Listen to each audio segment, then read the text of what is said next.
New information tonight after the state releases new evidence in the elections investigation in Bladen County. Our Andrew James breaks down some of the new voices sharing evidence of wrongdoing and elections in that area. He's in studio now with the big story at 11. Well, Amanda, this new evidence contains not only testimonials from voters, but key local elections board members and candidates about shady activity they heard or witnessed firsthand.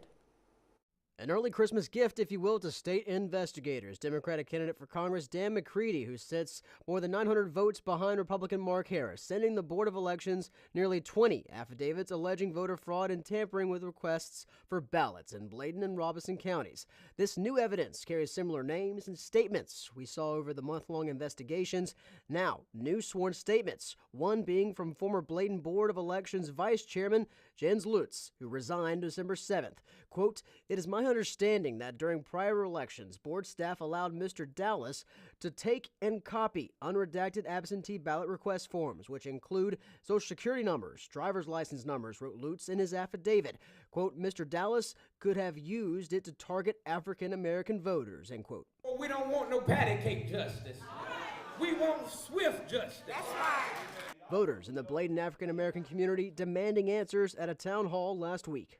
I did not request this ballot. There was no reason for me to request an absentee ballot. County Democratic Party Chair Ben Snyder, in his affidavit, paraphrasing a conversation Elections Board Chair Bobby Ludlum overheard between Dowless and outgoing Elections Director Cynthia Shaw. Quote, "While the exact language of each party is not certain," Snyder wrote, continuing on to say, quote, "I understand the substance of this conversation was generally as follows.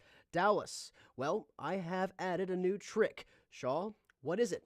Dowless, I am throwing ballots into the trash," end quote. Now, Shaw told me earlier in the month she would not comment on the investigation and said it had nothing to do with her leaving office. I reached out to Dowless's attorney, who has not returned my request for comment. Now, McCrae-Dowless remains a person of interest in the state's investigation. These new documents show the Board of Elections General Counsel reached out to him for an in-person interview around the time of the new year. His attorney says Dowless has declined that interview.